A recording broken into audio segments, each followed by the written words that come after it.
Welcome to another episode of my show. I am Stacey Marie. My guest today is known as the Longevity Diva. In her book, Eat Like Your Life Depends on It, she tells you her story of how she decided enough is enough. It was time for her to get healthy, lose weight, and live longer. It has recipes that I'm sure you will love. For more information about Ada Woodward, go to turntohealth.guru. For more information about Ada Woodward, go to turntohealth.guru. Thank you, Ada, for being with me today. I am so excited. You're going to give us the scoop on how to live longer. Well, I hope so. That is my goal. I am the longevity diva. You sure are. So tell us, what are the things we should be doing to stay healthy and to live longer? Well, I think that the first thing is mindset because so many people are thinking old. And to me, when you reach a certain age, people start saying, well, I'm old. This is why I do this. So that's a mindset.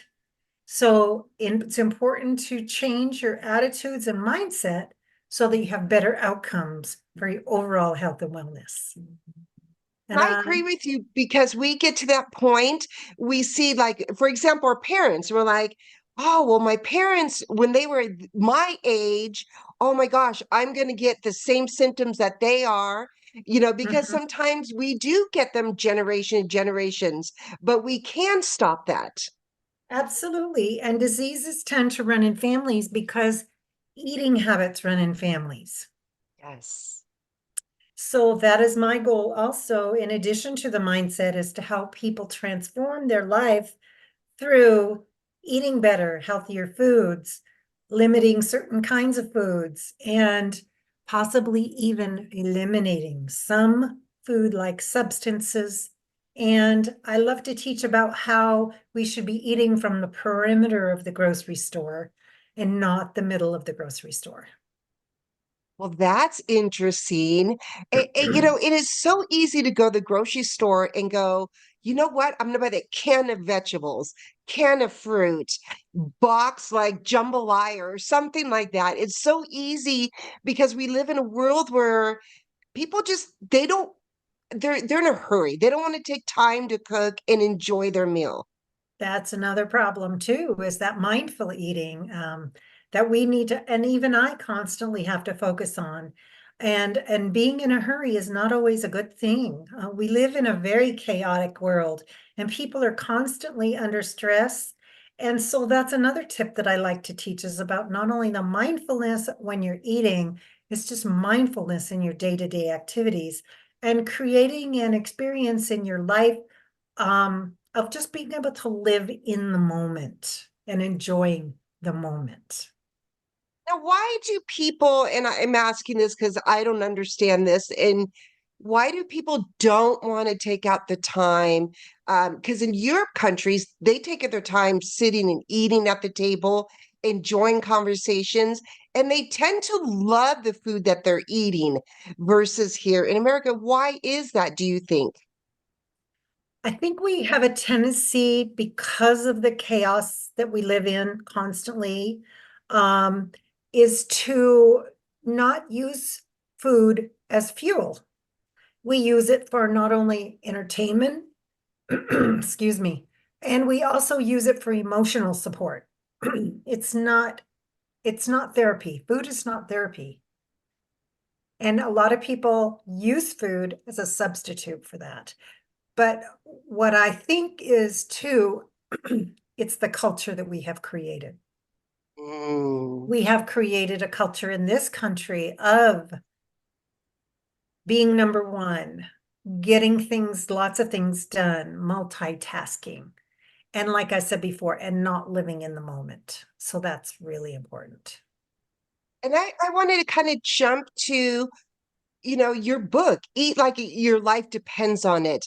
And it is about your story of getting you to this point to write the book and write the journal, and help women.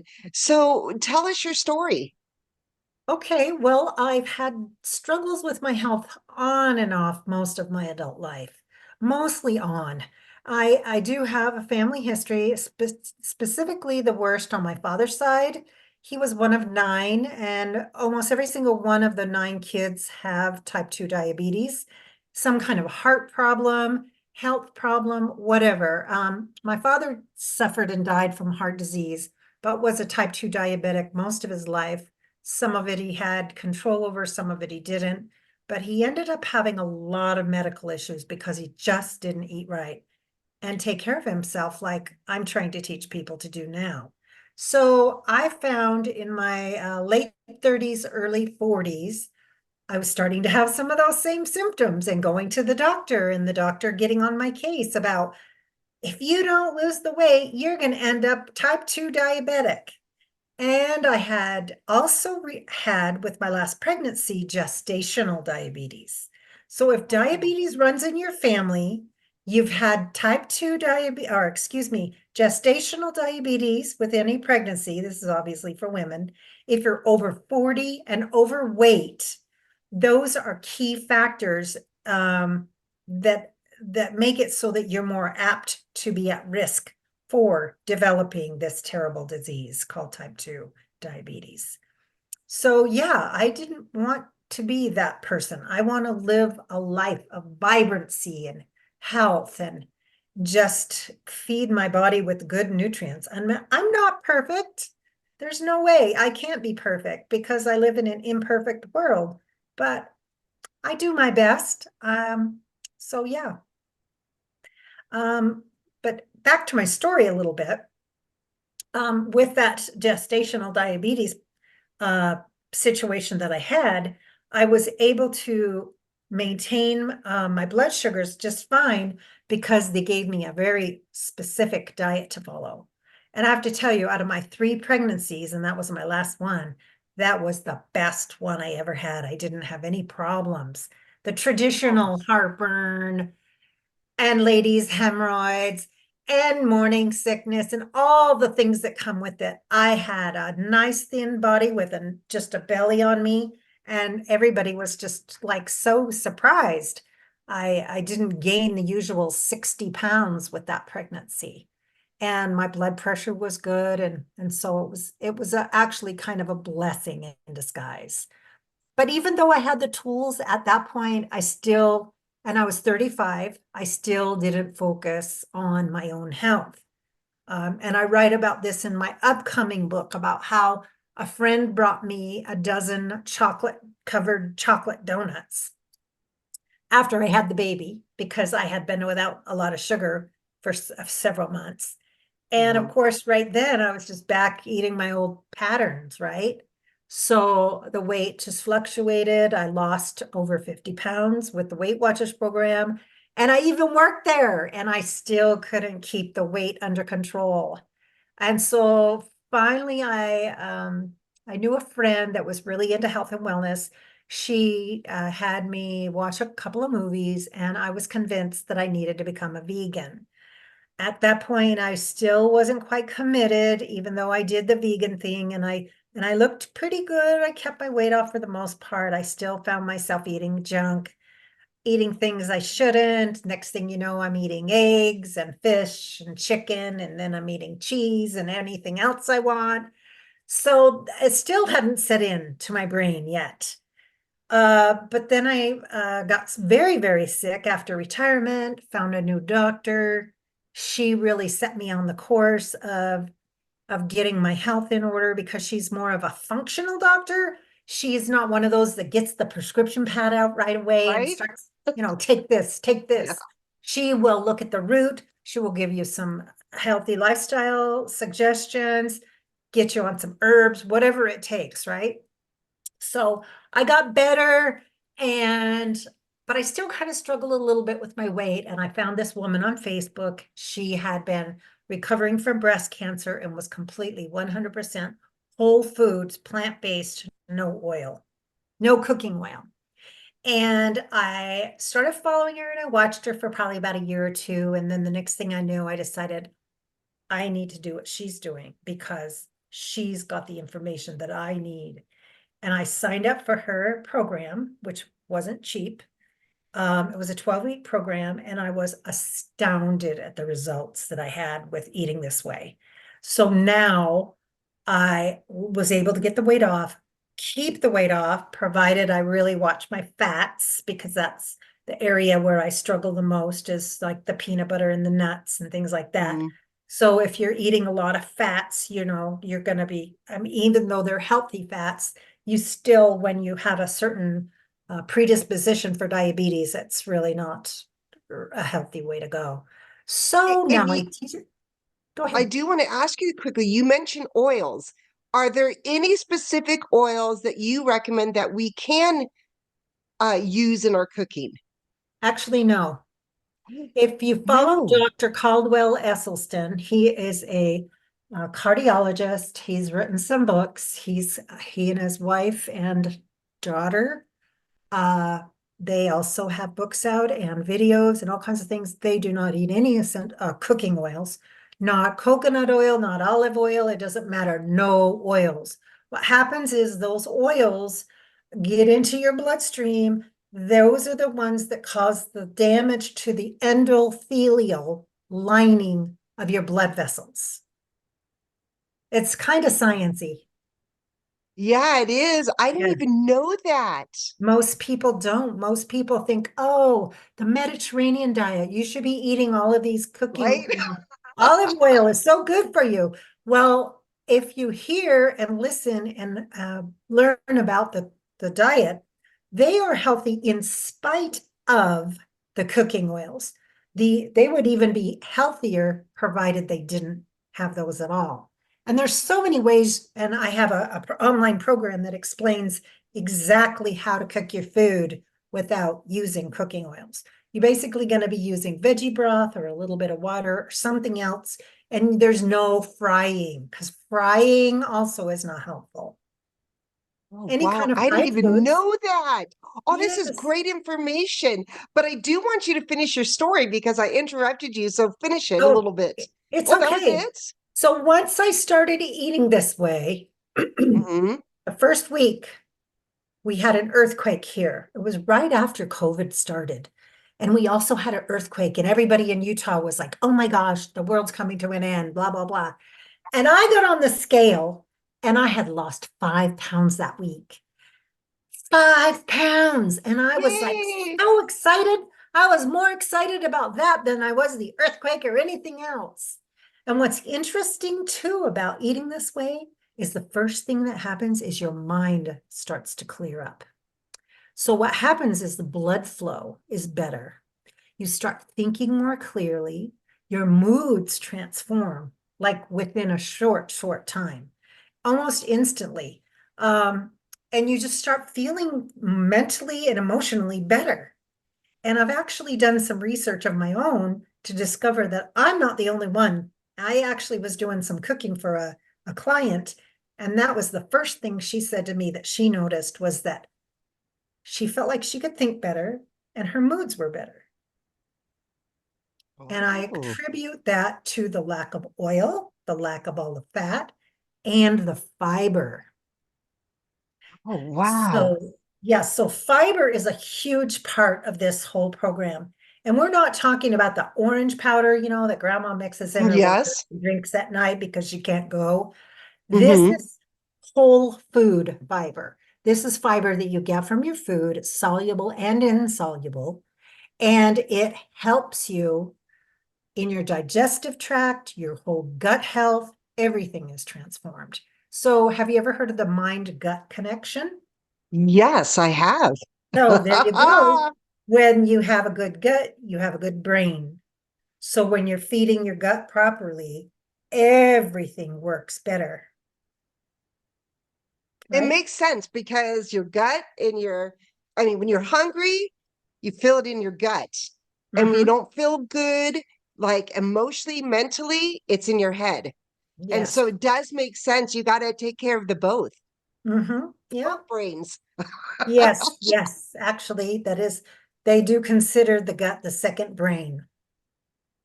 Wow. Yes. So I want to hear about some of your recipes in your book. Okay. and tell my audience because first of all, I want to say I cannot wait. My book's supposed to come tomorrow, and I'm really super excited. And I'm actually going to go live and show it. So I'm super Fantastic. excited to start making these recipes and scheduling out my recipes for the week. Perfect. Meal plan. If you're failing to plan, you're planning to fail. So that would be the number one thing I would recommend to anybody starting out eating this way, because what happens, you're going to end up back in your old ways, right? So Yes. I actually teach that in my online program as well, how to meal plan. You meal plan first, then you get your groceries, you check your pantry for what you need, you make your groceries, and then you you start cooking the food and eating the food. It's really quite simple.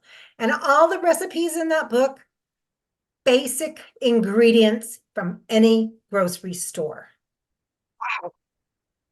Nothing fancy at all, huh? No weird foods, no weird foods at all. That's And I great. don't believe that we should be eating those processed fake meats either. Mm. When people think plant-based, they immediately think, oh, that plant-based meat, I hear it's really good. Well, the thing is, that is a process. They add fat, they add salt, and they add sugar. Almost anything that you find that's a processed food has those additives. Processed foods also contain other harmful chemicals, things that we allow in our food here in the United States that aren't allowed in other countries. Yeah, it's interesting. Mm-hmm. I've been reading about that, how some of our foods in our country is banned from other countries because of the nutrition or the lack of. Yes, the additives, the poison that's being added, Yes. Oh boy, I like that. right? Ooh, let me get some of that poison. Right? And I was kind of looking through your book on Amazon. So it has the protein you need in each of your recipes. When you eat this way, you don't worry about protein. I'm Oh, you telling you, don't? people freak out about protein. Protein, it's because I don't know exactly why they're so big on protein. You can get protein from plants. All plants have some protein. Some plants have more protein than others. You can get protein from your nuts and seeds, Oh, peas, wow. beans, lentils, edamame is a great source. So there's lots of protein, lots of plants that you can eat that have plenty of protein. But preferably, I don't worry about it because I don't want to worry about any of that stuff. I don't want to be put in a box. I don't want to have to be counting. I don't want to weigh. I don't want to measure. You are going to eat until you're comfortable, as long as you eat those foods. And in the book, there's lists of the foods as well, so that I have it all listed out and spelled very clearly. There's not a lot of scientific mumbo jumbo in there. But I do have, for those who are interested in the sciencey stuff, referrals and references where you can go and do further research. But I find that most people aren't interested in the sciencey stuff as much as they are the results that they are going to get.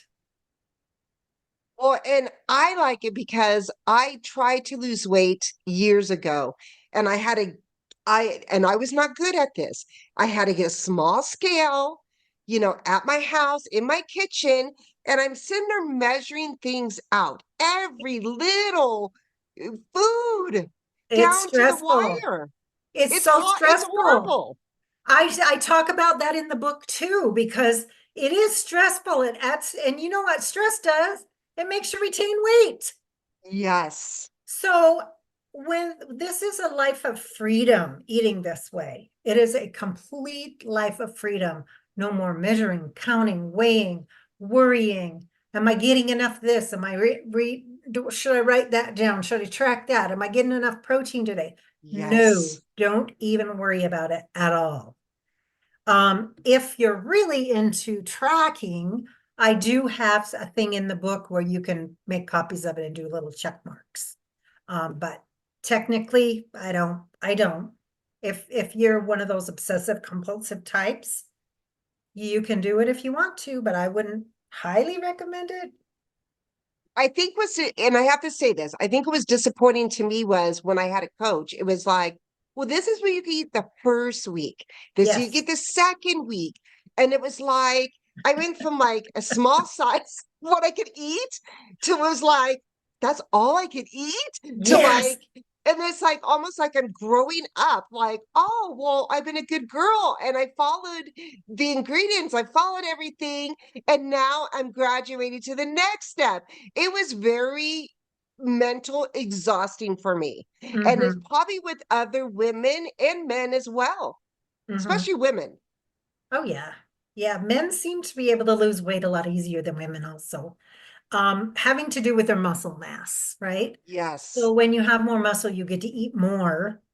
So if you're reducing your calories, you're going to lose weight faster, in my opinion.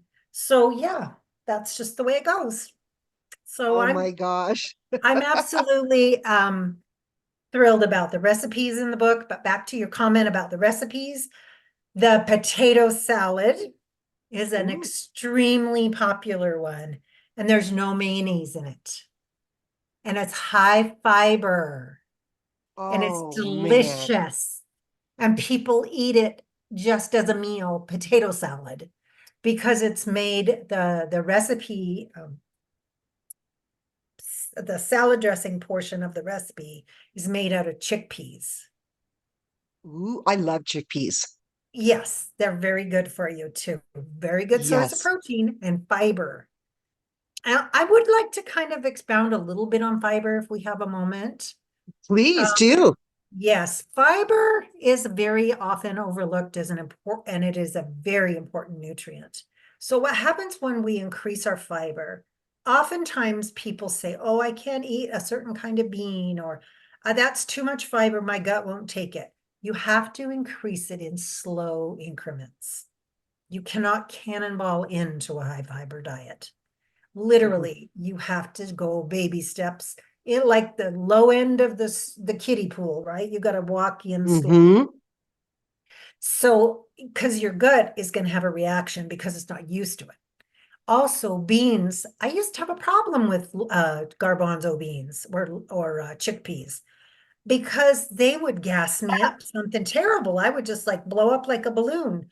Well, apparently, because I was eating crappy food at the time, I had to clean up my digestive tract in order for the foods not to bother my stomach as much. Wow. Yes, this happens all the time.